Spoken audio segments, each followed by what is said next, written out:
Oke, mata kuliahnya tentang how to escape the matrix financially. Bagian pertama, ini nanti akan jadi 4 series dan ini adalah series pertama. Dimana di sini kita akan membahas mengenai memahami cara kerja uang. Jadi kita udah ngomongin kripto, lot of things di market. Sekarang kita reverse back lagi lah.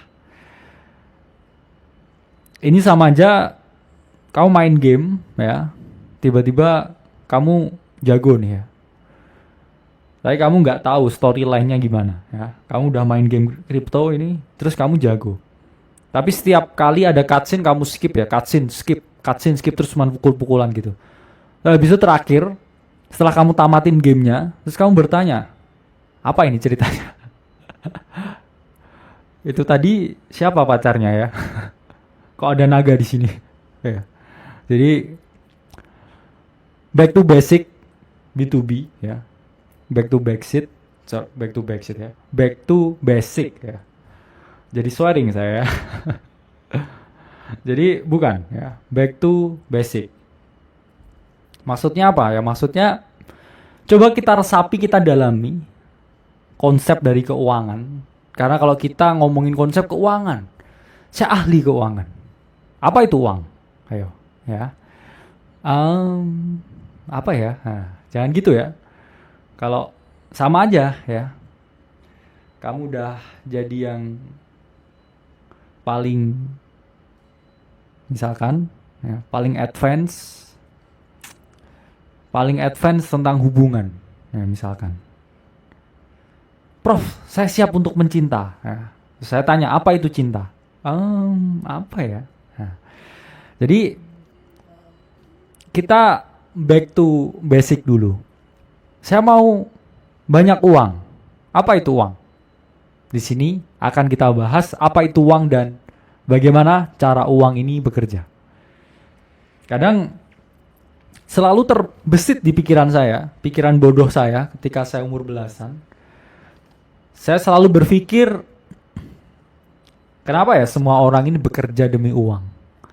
Kenapa saya lihat orang tua saya itu gunting-gunting stiker karena pelaku UMKM ya. Kenapa orang tua saya ini ngangkatin kardus? Kenapa orang tua saya ini bersihin toples? Tapi saya main game ya, 11 tahun. Harap dimaklumi. Dan saya selalu berpikir, what's the point of life? Apakah tentang cuman duit? Lalu kenapa harus cari duit? Bahkan seiring dengan waktu, saya tumbuh melihat semua orang itu melakukan apapun demi uang. Bahkan hal-hal yang kriminal demi uang. Kalau kita lihat ya kasus korupsi, kasus mencuri, dan lain sebagainya. Money talks ya. Dan di situ saya terbentuk suatu pemahaman. Tapi belum dikonstruk yang seperti sekarang ya. Jadi saya selalu berpikir dan bertanya kenapa it's all about money. What is money? Itu belum pernah terbesit di pikiran saya. Karena keluarga saya dibilang kaya banget juga enggak. Berkecukupan. Jadi saya selalu sekolah di tempat yang bagus, kuliah di tempat yang bagus, ya, tapi nilai akademik saya selalu yang terbaik. Jadi saya nggak ada suatu urgensi apapun tentang hidup. Sampai suatu ketika saya melihat bahwa saya harus cari uang. Ya. Urgensi itu timbul ketika orang tua saya hanya memfasilitasi saya, tapi saya nggak punya uang sama sekali. Dan itu wake up call. Dalam artian orang tua saya bagus mendidik saya, memberikan fasilitas tapi tidak pernah memberikan uang. Karena uang itu selalu berarti kebebasan. Saat itu saya memang punya tempat tinggal, kemudian juga bisa sekolah. Ya, ada fasilitas kendaraan juga. Tapi saya uang jajan tuh kecil, ya, kecil banget. Sehingga ketika teman-teman saya itu ngajak keluar, ya, ngajak nongkrong, I had no money, ya. Terus lalu saya berpikir ya, betapa mudahnya semua ketika ada uang. Dan semenjak saat itu saya berpikir, uang itu adalah kebebasan. Karena saya lihat teman saya bisa nongkrong ke sana kemari. Dan salah satu alasan saya nggak nongkrong sama temen ya, karena juga nggak punya uang juga dulu waktu itu ya. Karena orang tua saya itu selalu berpikir, ya udah kamu yang penting pinter aja. Dan saya dengarkan itu, akhirnya jadi saya jadi yang paling pinter ya di semua angkatan apapun. Jadi saya jadi yang paling pinter. Karena saya nggak tahu apa ini fungsinya uang, sampai muncul suatu urgensi bahwa saya butuh uang untuk kebebasan. Dan itu ditekankan lagi setelah adanya COVID dan ya ada chance keuangan keluarga ini sangat berantakan. Jadi saya juga respect sama Timothy. Kenapa? Karena dia dibangkitkan dunia di usia yang sangat muda. Sementara saya dibangkitkan dunia di usia yang relatif tua, ya, relatif se-Timothy. Tapi progres saya cepat karena saya punya tekad yang kuat. Jadi saya kenapa sangat respect sama teman-teman yang umur sekarang, ya, 17, 18 terus belajar di sini. Saya harap ketika saya 18 tahun saya tuh nggak cuman belajar. Saya harap ketika saya itu 18 tahun saya memahami arti hidup yang sebenarnya. Dan terlambat sadar belum tentu buruk juga, karena lebih baik terlambat daripada nggak sama sekali. Akhirnya setelah saya tahu urgensi yang begitu tinggi, saya pastikan ya, semua sel di otak saya gunakan ya, otot di tubuh saya gunakan. Saya bahkan bekerja sampai 5 pekerjaan sekaligus sambil kuliah S2, S3. Jadi hampir 24 jam bekerja sambil berinvestasi di market kripto. Jadi saya juga sales rumah ya, saya juga jualan F&B, saya jualan fashion wanita. Semua dengan istri saya, jadi patungan. Bahkan saya ketika mulai kripto itu uangnya cuma 9 juta ya. Istri saya bisa ditanya ya. 9 juta. Istri saya punya tabungan 21 juta. Terus ya, saya fokus di situ. Bener-bener fokus. Saya pelajari semuanya. Karena basic keuangan ini saya kuat banget. Basic chart itu saya kuat banget dari umur 15-an tahun udah di field itu. Dan kemudian saya sangat pandai melihat psikologis di market dan sebagainya. Akhirnya ya alhamdulillah cukup beruntung di market. Jadi dunia modern tinggi kaitannya dengan uang. Ya. Kebahagiaan, gaya hidup, kewibawaan, perasaan aman, perasaan nyaman, perasaan lebih tinggi ya mungkin. Kestabilan emosi. Di dunia modern ini semua mempengaruhi ya. Kalau kamu punya uang, jadi uang ini bisa mempengaruhi kebahagiaan, mempengaruhi gaya hidup, mempengaruhi kewibawaan, dan berbagai aspek-aspek yang saya bilang ada aspek positif, ada aspek negatif juga. Saya selalu melihat dua sisi dalam kehidupan, dan saya nggak pernah menghakimi sesuatu karena mungkin saya nggak tahu. Jadi teman-teman pun juga harus sama. Jangan mudah menghakimi sesuatu dan lihat sesuatu ini dalam dua perspektif. Selalu gunakan dua perspektif. Timbul pertanyaan ya, kenapa kok seakan-akan semua masalah di dunia ini UUD ya, ujung-ujungnya duit ya, duit lagi ya, duit lagi. Keluar mau parkir duit lagi. Di lampu merah ada yang minta-minta duit lagi. Terus habis itu mau beli minum, duit lagi. Setelah beli minum, pengen buang air kecil, duit lagi ya. Jadi semua masalah di dunia modern ini solusinya cuma satu, uang, UUD. Ujung-ujungnya duit.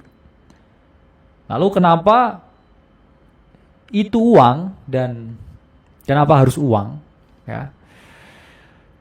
Karena ini ada riset dari Reason di tahun 2020 yang menunjukkan teman-teman fakta bahwa di dunia modern ini one single faktor ya, dari semua faktor yang paling dominan untuk mempengaruhi kebahagiaan manusia itu adalah uang. Ya, it's all about money. Saya bisa ya hidup ya dengan kamu. Misalkan ya.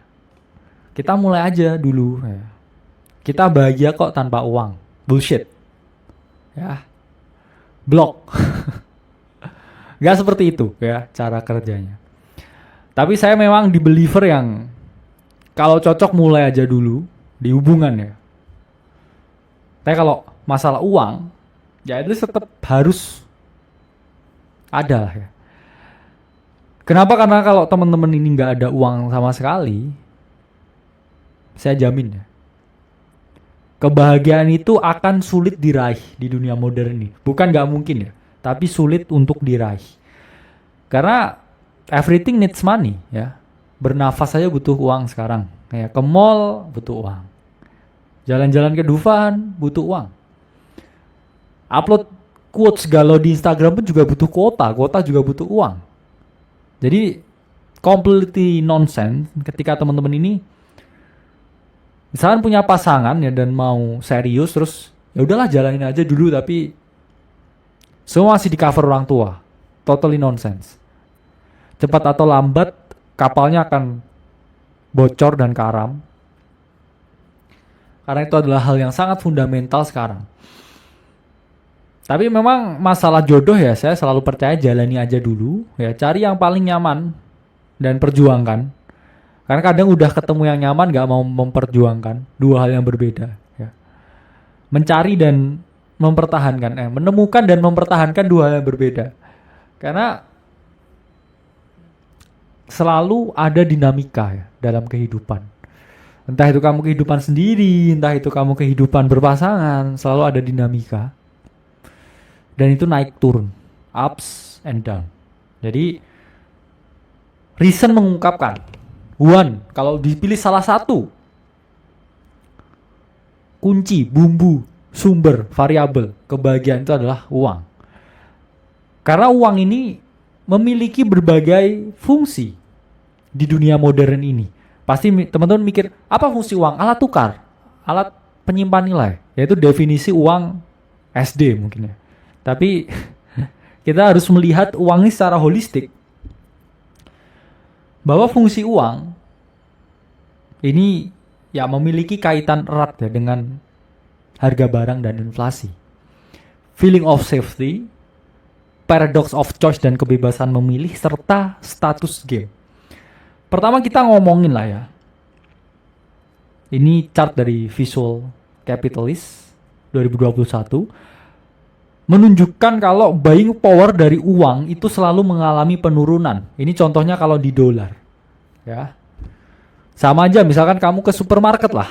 Satu kresek itu mungkin 100.000 beberapa tahun yang lalu dapat penuh ya, tapi sekarang 100.000 itu paling cuman dapat 3 item ya, paling pomade, kemudian pencukur kumis ya sama gel pencukur kumis 100.000.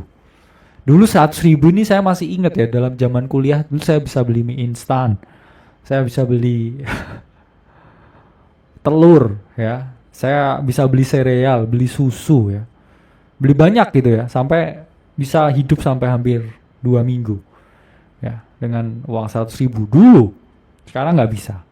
Padahal itu saya kuliah ya berapa tahun yang lalu ya, hampir 7 tahun yang lalu mungkin. Yang mana sekarang udah berbeda. Semua ini mengalami penurunan. Yang turun apa? Nilai uangnya. Yang naik apa? Harga barangnya. Jadi harus terus teman-teman ini ya pahami ya. Jadi nilai uangnya ini turun, jadi relatif naik harga barangnya. Jadi bukan harga barangnya yang naik, tapi karena daya guna, daya beli dari uang ini downfall. Sehingga semua yang di kiri kanannya ini parabolik. Ingat ya, sama kayak pair ya. Pair Bitcoin USDT. Yang dibeli apa? Bitcoin. Yang dijual apa? USDT. Ini sama.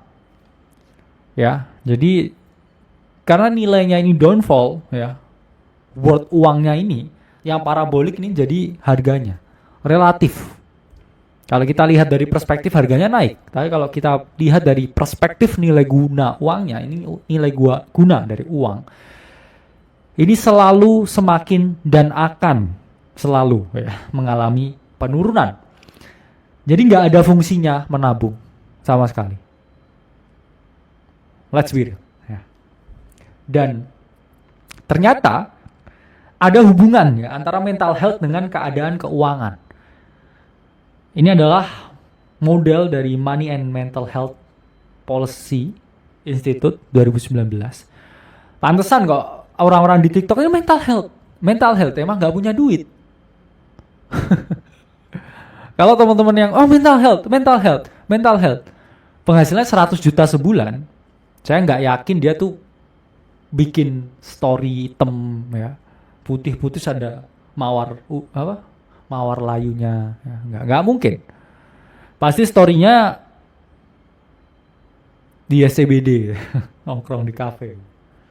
Tapi kalau pulang waktu lebaran dikatain tantenya tetap marah gitu. Jadi mental health ini ternyata berkaitan erat ya dengan keuangan. Kok bisa ya? Coba kita lihat dari perspektif mental health dulu. Misalkan saya ini bipolar, ya. Saya bipolar. Terus habis itu saya kena cahaya takut gitu ya, kena kamera takut gitu. Apa yang terjadi? Ya jelas saya juga nggak bisa kerja. Gimana caranya saya kerja? Kalau saya lihat orang aja malu, lihat kamera takut. Sehingga saya pasti jelas nggak bisa menghasilkan income. Sehingga saya mengalami yang namanya financial difficulty. Dan ketika financial difficulty saya kena, ya, saya tuh jadi nggak pede, tambah stres, tambah anxiety yang mana ya akhirnya membawa mental health problem.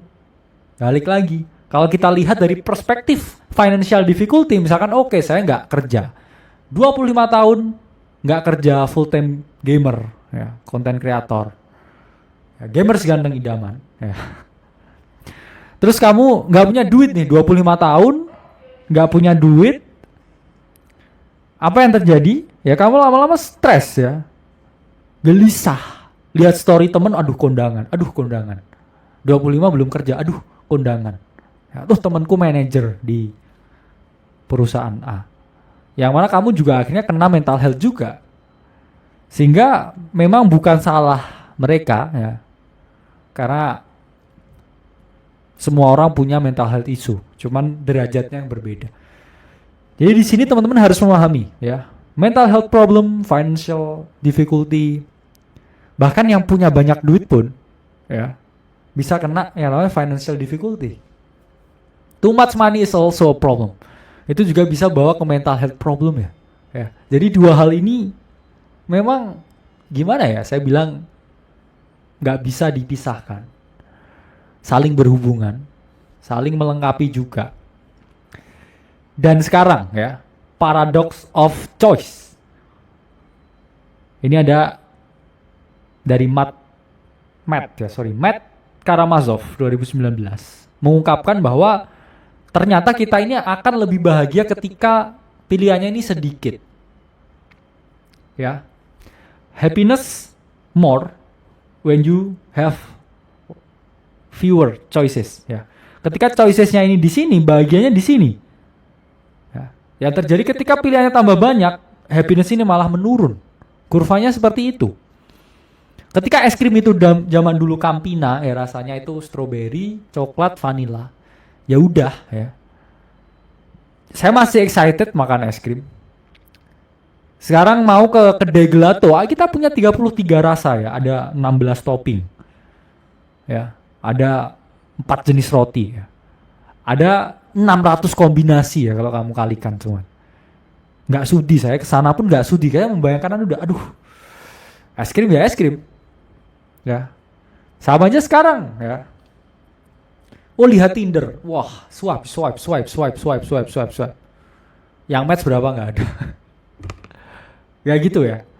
Kayak lihat explore, aduh semuanya all about lawan jenis ya. Terus kita berpikir, dari semua ikan ya di laut teorinya, saya sulit juga ya milih yang salmon, teri, tongkol, bandeng, lele. Nggak, lele nggak masuk. Tapi Harus teman-teman pahami, memang paradox of choices ini di semua aspek kehidupan. Memilih koin juga sama, memilih altcoin, aduh. Wildcard lagi, aduh. Ada yang ngomongin ini di Twitter, aduh, gitu ya. Sehingga too much choices is a problem. Less choice is more. Itu yang saya pelajari, itu yang kita pelajari, itu yang kita lihat sekarang. Dan Matt Karamazov ini juga menggambar chart yang sangat bagus di sini. Saya sangat suka facts ya ini. Kalau saya komen facts pakai emot 100, facts. Nah, ini facts, ini fakta. Dan terakhir, nggak ada yang mau di bawah. Saya paham. Tapi nggak semua juga itu bisa naik ke atas. Sulit. Dimana di sini dari Wikimedia diungkapkan kalau 87,8% di semua negara yang ada di dunia ini belongs to the 10%. Jadi 10% orang ini menguasai hampir 90%. Terus wealth-nya ini 10% diambil middle class yang hanya 40%. Dan bahkan 2% wealth ini di 50% lower class. Nah, kalau teman-teman lihat videonya Bro Timothy, ntar at some point middle class ini udah hilang. Kita antara bisa naik atau bisa turun. Dan the best Korean movie of all time, Parasite, itu juga menunjukkan betapa sulitnya naik kelas sosial tertentu. Dan ketika teman-teman mau naik kelas sosial, luar biasa sulit. Jadi nggak ada yang gampang. Saya di titik ini duduk di sini ngasih edukasi itu juga pernah kehujanan naik motor, ngelisting properti 6 tapi juga di PHP semua. Ada mau closing properti, tiba-tiba orangnya telepon ya, saudaranya mati, nggak jadi. Padahal mau tanda tangan ke notaris. Setelah saya setahun kerja itu nggak ada sama sekali. Ya makan mie instan, ya. Itu pun saya juga masih kayak ngadopsi banyak kucing di jalan gitu. A lot of pain, ya. Itulah apa yang kita lihat sekarang, itu nggak apa yang kita rasakan. Dan apa yang kamu lihat sekarang, hanya saya yang bisa merasakan. Nggak semuanya juga bisa terlihat di kamera. Jadi, di bawahkah, terus saya naik ke tengah, naik ke atas. Life is not about doing happy things, tapi doing whatever it takes to make maybe a better world, ya. Karena saya juga memang keluarga cukup ya bisa enough, tapi dulu saya juga dari background yang sangat deep ya. 1 minggu ditinggal di rumah sakit ya karena nggak ada yang bisa membiayai. Setelah itu di physical abuse, di mentally abuse, ya, oleh ya nenek saya dulu ya, karena emang pola asuh dulu yang sangat keras. Sehingga menciptakan pribadi yang seperti ini, tapi saya selalu berharap ya akhirnya naik kelas ya ke middle. Bisa jadi dosen dan lain sebagainya. Dan sekarang alhamdulillah ya dengan adanya AC, Akademi Kripto, kita yang belajar semuanya di sini, ya mulai naiklah dari middle. Dan itu pun saya juga mengakui. Bukan sebagai bahan untuk bragging, bukan sebagai bahan untuk membuat saya merasa lebih di atas teman-teman, tapi ini adalah pembelajaran. Gimana kita bisa melihat evolusi dari kehidupan, mungkin dari kehidupan saya, yang mana bisa teman-teman lihat dan juga terapkan ke kehidupan teman-teman sendiri.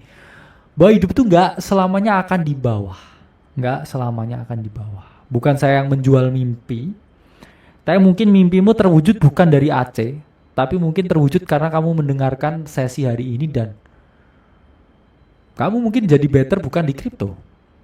Who knows? Mungkin kamu buka coffee shop dan tiba-tiba jadi the next kopi kenangan. Nobody knows. Tapi yang saya ungkapkan di sini bahwa ternyata jalan saya itu di kripto. Entah itu dari ketika saya mulai berinvestasi sampai saya membuat platform edukasi seperti ini, ya. Untungnya di kripto. Dan mungkin teman-teman untungnya di bidang yang lain. Dan itu juga nggak masalah. Karena rezeki itu yang ngatur, ya yang maha kuasa. Kita ini hanya wayang, ada dalangnya. Cuman kalau jadi wayang, ya kadang harus tersenyum sambil terus bekerja semaksimal mungkin. Wayang itu juga capek loh ya, seharian, semalaman digerakin gini terus. Kita capek, tapi kita paham bahwa ada dalang yang menggerakkan, ya. Bahwa kadang memang kita harus tersenyum ketika lelah. It's fine. Wayang juga bisa capek, ya. So it's about social status. Naik itu nggak semudah itu, mempertahankan lebih sulit. Lalu selalu timbul pertanyaan, kok di zaman dulu bisa lebih happy ya bang? Benarkah? Apakah seperti itu? Ya. Coba kita flashback ya ke tahun 80-an. People tend to be more happy. Kenapa? Karena dengan income yang middle, bahkan middle low,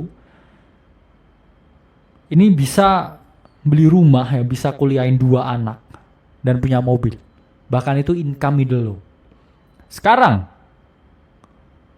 guru honorer ya, sangat distopia keadaan yang ada saat ini. Dan itu selalu membuat saya tidak nyaman ya. Kenapa dunia seperti ini? Ya memang saya bukan orang yang sangat naif berharap bisa merubah dunia. Tapi saya selalu berpikir bagaimana merubah saya. Dan ketika saya berubah, mungkin energinya juga, orang di sekitar saya juga berubah. 10 orang yang berubah itu jauh lebih bagus daripada 1. 5.000 yang berubah yang lagi nonton sekarang. Ini juga lebih baik daripada 1. Life is about ya radiating ya, positive energy. Jangan selalu mengeluh dan berharap semua diselesaikan oleh pemimpin. Coba kita selesaikan dari kita sendiri. Semua orang pingin perubahan, tapi nggak semua orang mau berubah. Hampir semua orang itu nggak mau berubah. Jadi masyarakat dulu sebelum modernisasi, itu memang lebih bahagia daripada sekarang. Saya bisa bet ya, semua yang saya miliki, kalau sekarang ada mesin waktu, terus saya balik ke tahun 1970, mungkin saya 1000% lebih happy dari sekarang. Ya, 100,000% lebih happy. Karena memang akar masalah dan solusi dari semua itu adalah uang. Dan kalau kita mau ngomong sejarah tentang uang, ini akan sangat panjang, tapi akan kita bahas. Kita akan kulik ya sejarah tentang uang. Yang mana ini ada beberapa lini masa dari prehistory period, medieval period, ya, industrial revolution, modern day, dan the future. Yang mana kita ngomongin dulu zaman prasejarah, Mesir kuno, Cina kuno, itu sudah ada perdagangan. Nggak ada manusia yang bisa hidup sendiri. Bahkan teman-teman kita ya yang zaman dulu, ini mereka udah saling bertukar barang dan jasa. Bahkan dari zaman Mesir kuno. Ya, kalau teman-teman lihat, memang core-nya manusia itu tidak ada yang bisa hidup sendiri. Core-nya manusia. Dan memang kalau kita bicara ya konsep dari society ya, ini adalah tentang saling memberi ya. Give more than you take. Itulah kenapa gak ada orang yang bisa hidup sendiri ya. Tell me satu orang yang bisa hidup sendiri. Gak ada ya. Apakah saya bisa hidup sendiri? Enggak ya. Buktinya dimatikan aja diskusinya, saya udah panik ya. Paniknya ini, panik teman-teman nanti gimana ya. Kepedulian yang berlebihan. Gak apa-apa ya. It's all about giving back. It's all about giving back. Dan itu adalah core dari community. Nah, dulu ini ada 3 skema ketika di Mesir kuno. Yaitu pertama adalah barter. Barang ditukar barang. Misalkan saya punya sapi, mau ditukar 10 kambing. Ya, tapi di sini ada kesulitan di mana harus ada 2 orang yang memiliki 2 keinginan yang sama menukar 2 barang yang berbeda. Ya, jadi adalah kesulitan ketika kita melakukan barter. ini mencari orang yang kambingnya mau ditukar dengan sapi dan mencari orang yang sapinya mau ditukar kambing. Ya, jadi ada kesulitan ganda ketika kita melakukan sistem yang namanya barter. Nah, kemudian itu udah agak berevolusi lagi ya. Kemudian ada era uang barang. Barang tertentu ditukar dengan barang. Oh, misalkan daerah ini maunya cuman kapuk. Ya. Ada kampung ini maunya kapuk. Jadi dia ada yang jual kambing, dia ada yang jual sapi. Tapi kita harus bawa kapuk ke sana. Ya, barang ditukarkan barang tertentu. Oke, misalkan 1 ton kapuk dapat 1 ekor kambing misalkan. Jadi orang berbondong-bondong dari daerah lain masuk ke sana bawa kapuk ya, diangkat, kemudian bisa ditukarkan. Terus yang terakhir ini udah agak smart ya, uang logam. Logam ditukar barang. Apa ini logamnya? Ya ini emas, perak, perunggu. Ya, jadi ini lebih advancing lagi society-nya. Jadi akhirnya manusia ini lama-lama berpikir ya, kenapa ini satuannya nggak kita bulatkan ke misalkan barang yang berharga, yang mendapatkannya susah karena dulu emas ini nggak semua orang ya bisa memperoleh, harus menambang. Akhirnya dari situ orang-orang ini memahami ya konsep bahwa uang itu harus diperoleh dengan difficulty. Jadi nggak ada istilah makan siang yang gratis, nggak ada istilahnya uang ini tumbuh dari tanah ya, uang ini dari pohon keluar uang, nggak. Mereka memahami dari dulu bahwa dibutuhkan difficulty khusus untuk mengakses dan memiliki uang. Sehingga akhirnya ada era uang logam, di mana logam ini ditukar barang. Emas ya ditukar barang-barang tertentu. Oke? Nah, kemudian ini polanya lebih advancing lagi. Di tahun 1100 ketika banyak peziarah ya di Yerusalem, ini mereka banyak yang bawa logamnya, ngangkat-ngangkat logam. Terus mereka ini misalkan mau beli makanan, wah saya kalau ngangkatin logam ini berat, apalagi saya ini mau ibadah. Terus kemudian pada saat itu muncul ya namanya White Templar ya, Satria Putih zaman dulu, yang mana pemerintah setempat ya atau Templar ini membuat suatu konsep yang mana ini adalah cikal bakal dari bank. Jadi ada orang yang memiliki logam.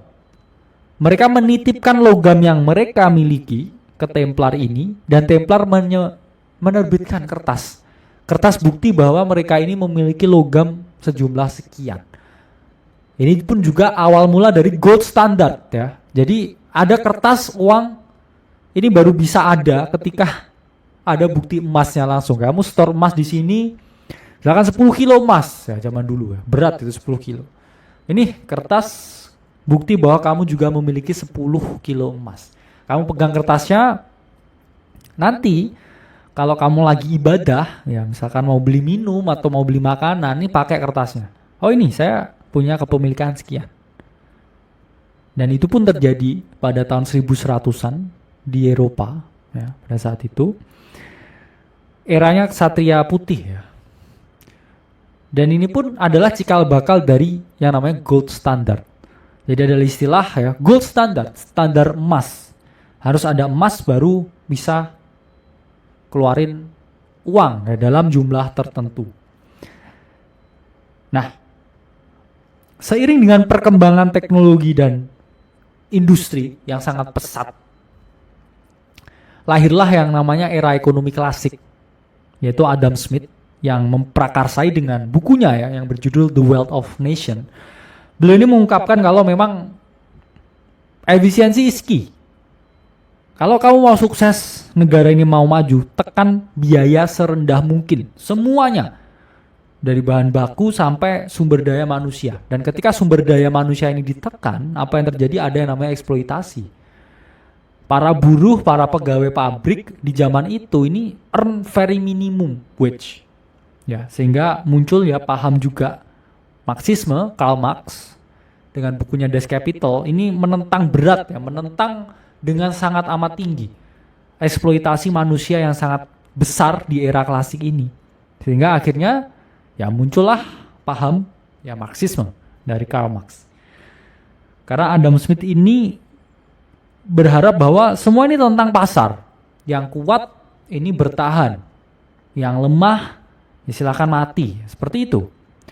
Ditentang oleh Karl Marx dan kemudian ditengahi oleh Keynesian, yang mana mengungkapkan ya Keynesian bahwa antara paham kiri dan kanan ini harus diinjek di tengah-tengah, yaitu adalah pemerintah, yang mana pemerintah ini jadi wasit antara yang kiri dan kanan ya. Supaya apa? Supaya tidak ada kebijakan yang terlalu memberatkan satu pihak, tapi juga nggak ada kebijakan ini yang kayak tidak menuntut kompetensi, sehingga muncullah ya Keynesian itu tadi.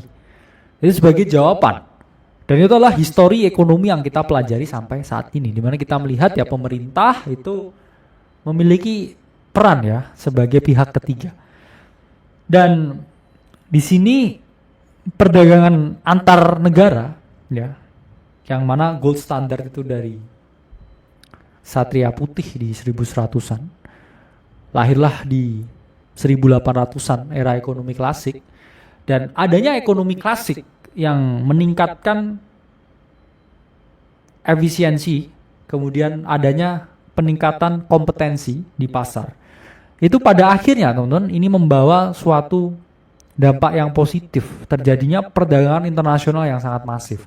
Globalisasi, ya McDonald udah ada, ya keluar-keluar, ya bahkan sampai ke Indonesia dan lain sebagainya. Ada KFC, semuanya ini serba terglobalisasi.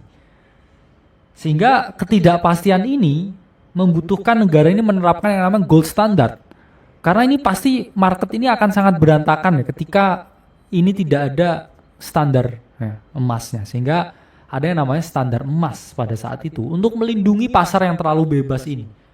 Fluktuasi uang ini udah nggak karu-karuan, ya, ke kiri ke kanan, multi nation, sehingga banyak negara yang pada saat itu memprakarsai yang namanya gold standard, di mana ini data dari Kris 2015. Ini awal mula berbagai negara ini menerapkan gold standard. Ya. Italia 1883, South Africa 1882, Swedia ya, 1873, Turki 1881, US 1879, Argentina 1899. Jadi pada saat itu berbagai negara ini getol ya, menerapkan yang namanya gold standard. Kalau kita mau cetak uang, kita harus punya reserve emasnya sebanyak yang kita keluarkan. Ya kalau zaman sekarang ya kayak USDT, ya, katanya ini USDT ini 1:1 di back dengan US dollar yang asli. Jadi di sini teman-teman harus memahami pada saat itu berbagai negara ini berpikir ya, wah kita harus menerapkan yang namanya gold standard. Kalau nggak bisa survive ekonomi kita. Ya, itu visinya ketika tahun 1880-an sampai 1900-an awal. Itu yang mereka pikir berbagai negara-negara ini. Nah, kemudian pun ya paham kiri kanan ini ya sebelum adanya Keynesian dan lain sebagainya, ini menimbulkan banyak sekali konflik. Yang mana salah satu konflik terbesar ya di dunia, yaitu adalah Perang Dunia Pertama dan Perang Dunia Kedua ya, yang meletus. Dan sejak saat itu ya memang nggak ada perang ini yang membawa hal yang positif ke ekonomi. Ekonomi pun juga sangat porah-poranda. Dunia juga tergoncang ya kala itu. Tidak ada yang namanya kestabilan ekonomi ketika adanya perang dunia.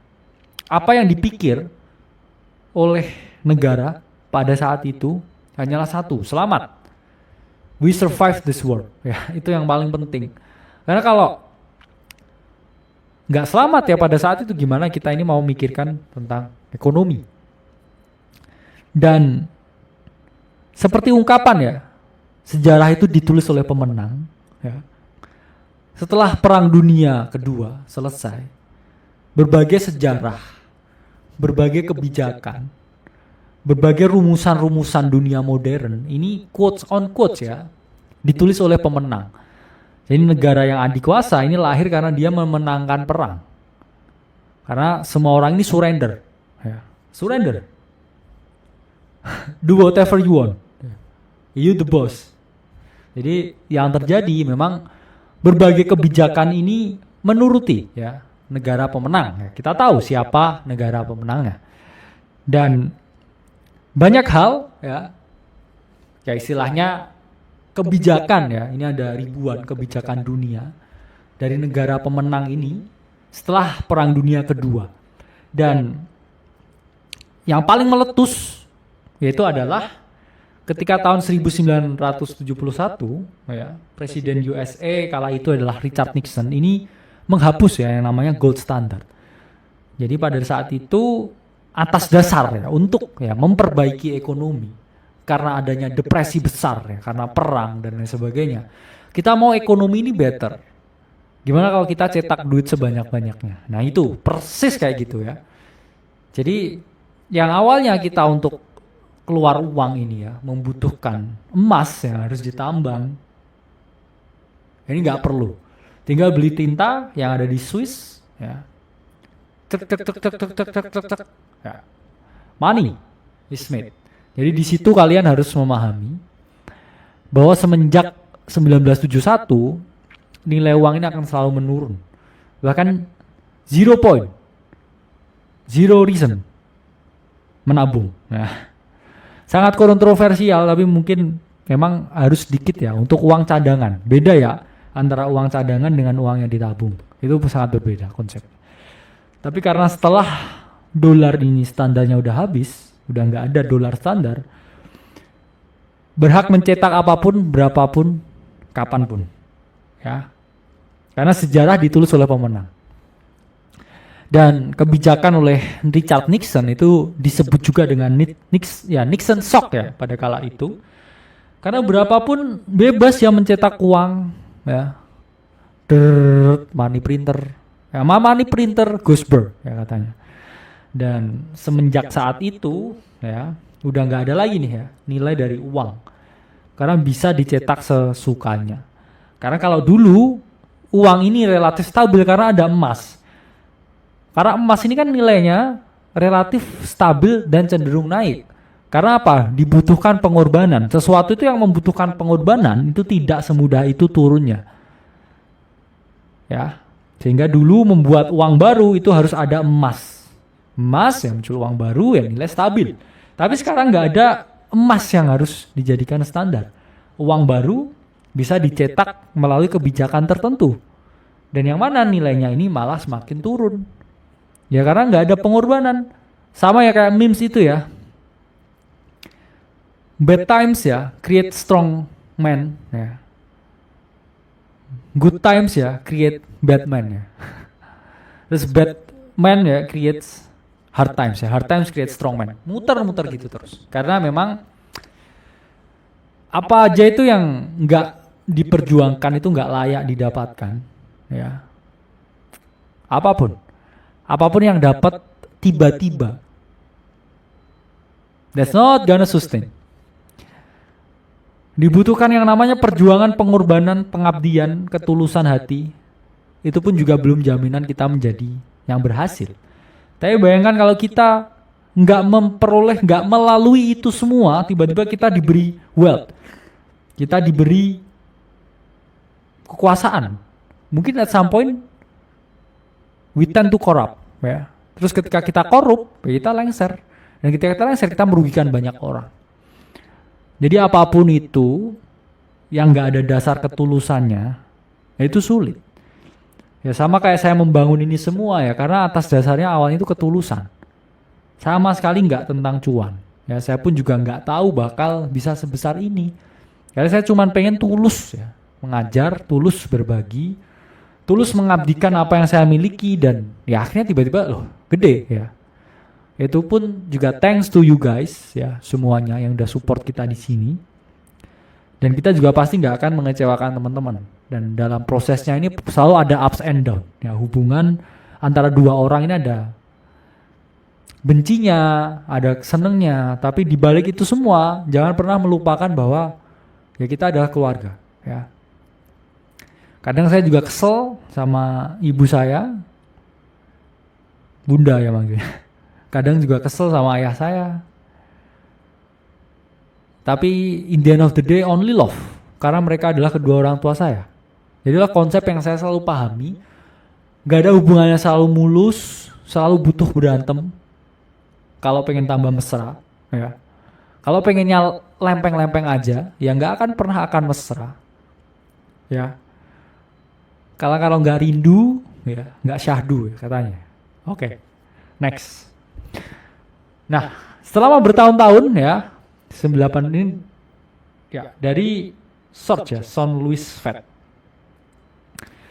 Gini Foundation Org. US Money Supply 1959 sampai 2018 ya. Money printing is wealth theft. Apa yang teman-teman lihat di sini?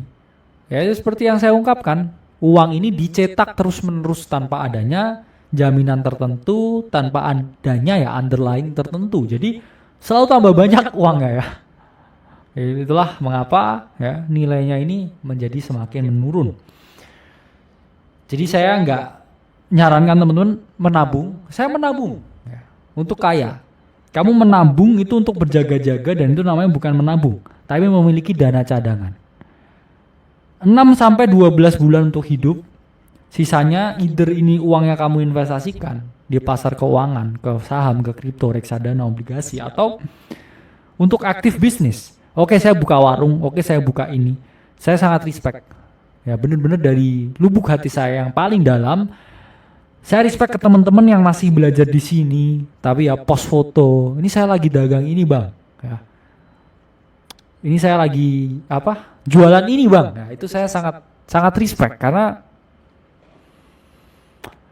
you the king ya. Kamu tetap mau belajar. Ya mungkin saya tahu di tengah struggle membangun bisnis, di tengah struggle semuanya yang kamu hadapi, kamu masih mau mendengarkan saya. Ya, dan saya ini bukan siapa-siapa. Jadi itu yang membuat saya kadang sangat menaruh ya perasaan terhadap teman-teman semuanya di sini. Karena ya apapun yang dilakukan dengan hati, itu outputnya selalu berbeda. Dan di sini saya selalu respect teman-teman yang mau belajar dari kalangan apapun. Karena saya juga banyak dapat ya. Saya terima kasih Prof. Saya umur 40 tahun ya. First of all, saya bukan Prof. Itu cuma panggilan komunitas. Ya, Prof itu kalau gelar tertentu dari universitas tertentu itu Prof. Ya, nggak pantas lah disebut Prof.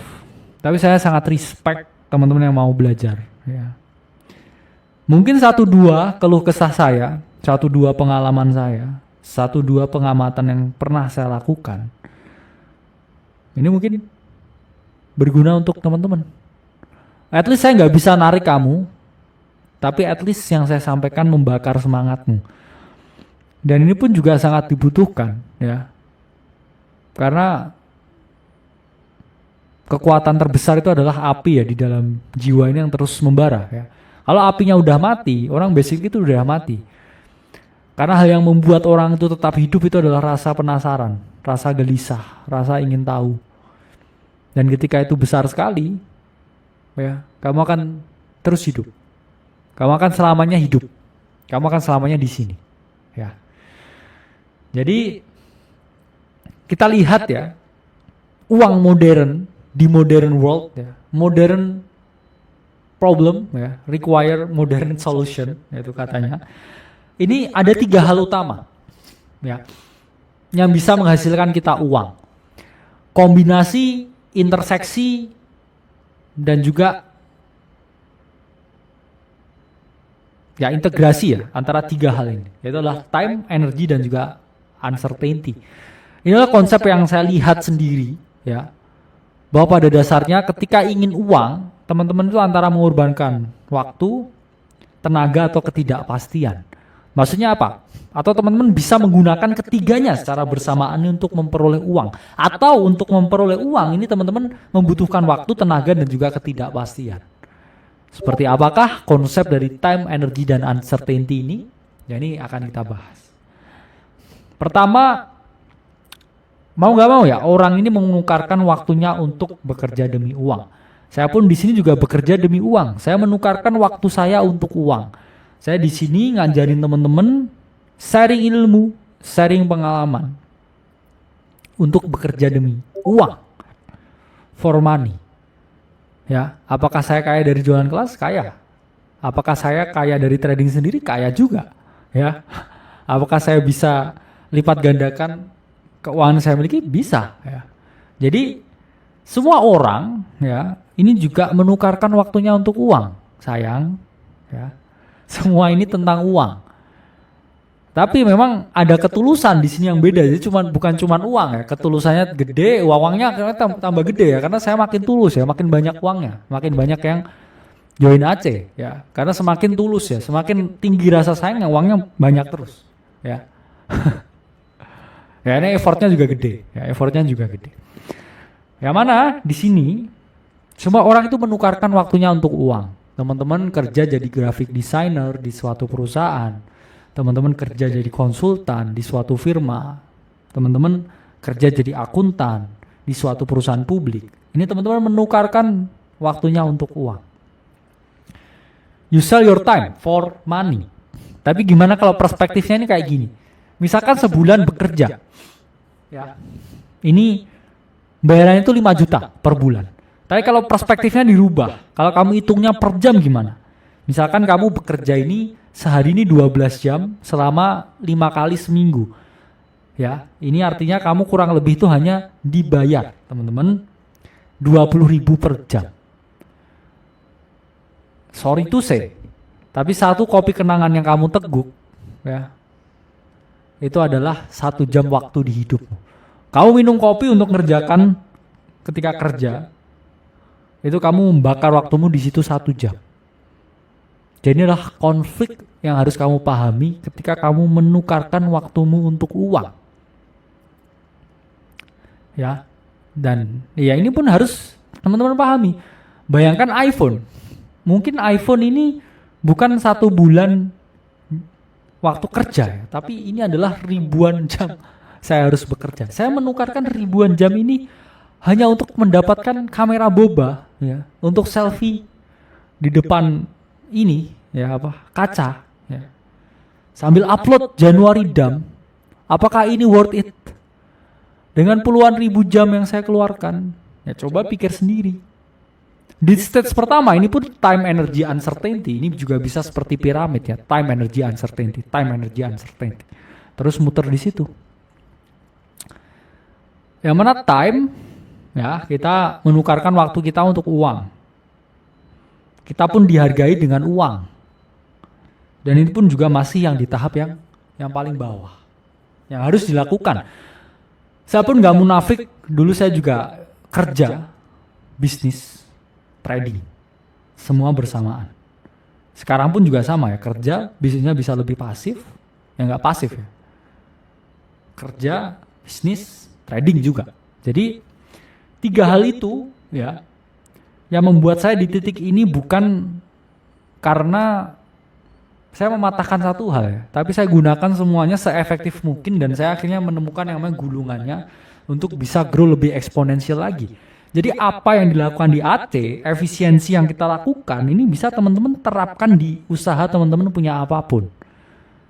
Jadi kita tuh nggak pernah sensi ya dengan yang namanya kompetitor yang merasa oh saya yang paling pinter, saya lebih pinter dari AVS memang ya.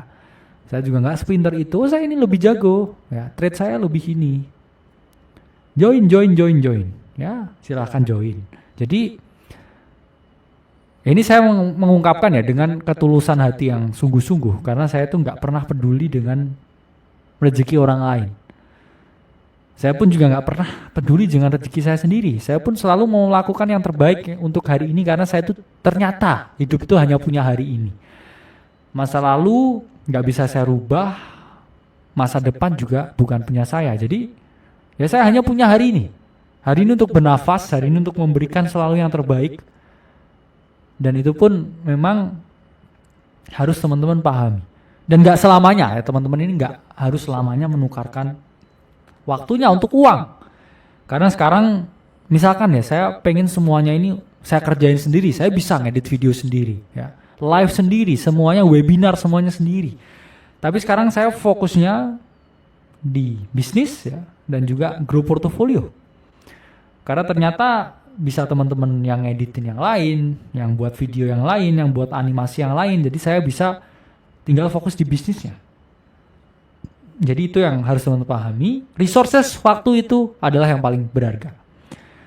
Avengers Endgame ya pernah mengungkapkan, no amount of money in the world ya can buy a second of time. Ya.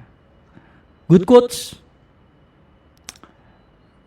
Karena ya dibilang ini pun fokus ke bisnis, saya pun fokus di waktu saya juga nggak ada ya. Saya pun juga nggak ada waktu dengan keluarga, baru pulang kampung 6 bulan, bayangkan.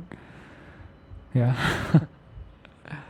Jadi itu tentang trade off, opportunity cost. Dan kedua, kita membutuhkan energi untuk menghasilkan uang. Ya, melukis, main drama, main teater, main film, dan main-main yang lain. Ya, itu selalu membutuhkan energi. Bikin musik. Ya. By the way, saya juga pernah buat musik dan lain sebagainya, EDM dan lain sebagainya. Itu semua membutuhkan yang namanya energi. Tidak serta-merta ya, kamu ini bisa gambar terus dapat duit, kamu nggak butuh energi.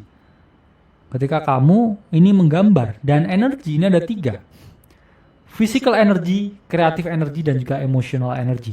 Apa ini physical energy? Ini adalah energi untuk melakukan aktivitas fisik ya. Saya datang ke sini jalan, saya buat PPT, mengeluarkan energi. Saya ngangkatin kamera, itu juga ngeluarin energi.